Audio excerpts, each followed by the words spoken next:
তো বন্ধুরা, আপনার অ্যান্ড্রয়েড মোবাইল যদি প্রচুর পরিমাণে গরম হয়ে যায় তো আপনি কি করবেন? আজকের ভিডিওতে কয়েকটি সেটিং দেখাবো যেটা করলে কিন্তু আপনার মোবাইল আর গরম হবে না। তাই সেটিংগুলো করার জন্য ভিডিওটি প্রথম থেকে শেষ পর্যন্ত দেখতে থাকুন। আর যদি ভালো লাগে তো লাইক, কমেন্ট, শেয়ার করে এবং নতুন চ্যানেলকে সাবস্ক্রাইব করে রাখুন। বন্ধুরা, প্রথমে আপনাকে যেতে হবে সেটিং অপশানে। তারপর এখানে অ্যাবাউট ফোন রয়েছে, এখানে ক্লিক করবেন। করার পরে বন্ধুরা এখানে সফটওয়্যার ইনফরমেশান রয়েছে, এখানে ক্লিক করবেন।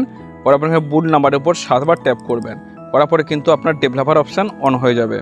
এবার আপনাকে ব্যাকে আসতে হবে, আসার পর ডেভেলপার অপশানের উপরে ক্লিক করতে হবে। করার পর বন্ধুরা নিচে দিয়ে চলে আসবেন।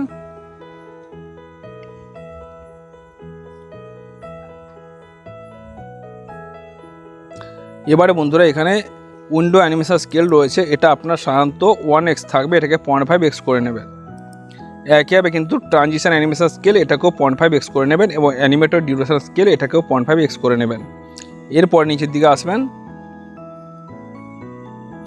এবারে ডু নট কিপ অ্যাক্টিভিটিস রয়েছে, এটাকে আপনি অন করে দেবেন এবং ব্যাকগ্রাউন্ড প্রসেস লিমিট রয়েছে, এটাতে আপনার স্ট্যান্ডার্ড লিমিট থাকবে, তো এটাকে আপনি নো ব্যাকগ্রাউন্ড প্রসেস করে দেবেন। এবারে আপনাকে যেটা করতে হবে, আপনাকে ব্যাকে চলে আসতে হবে।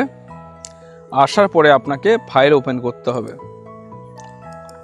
এবার ফাইলে ইন্টারনাল স্টোরেজের মধ্যে যে অপ্রয়োজনীয় ফাইলগুলো রয়েছে সেগুলোকে সিলেক্ট করে আপনি ডিলিট করে দেবেন। করলে কিন্তু আপনার মোবাইলের প্রসেসরের উপর চাপ পড়বে না, মোবাইলও গরম হবে না এবং র্যামটাও খালি থাকবে এবং ইন্টারনাল স্টোরেজটাও খালি থাকবে।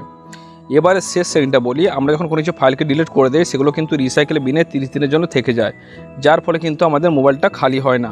তাই সেই রিসাইকেল বিনে যে ফাইলগুলো রয়েছে সেগুলো আমাকে ডিলিট করতে হবে। তার জন্য ফাইলে চলে আসবেন। আসার পরে বন্ধুরা এখানে রিসাইকেল বিন দেখতে পাচ্ছেন, এখানে ক্লিক করবেন।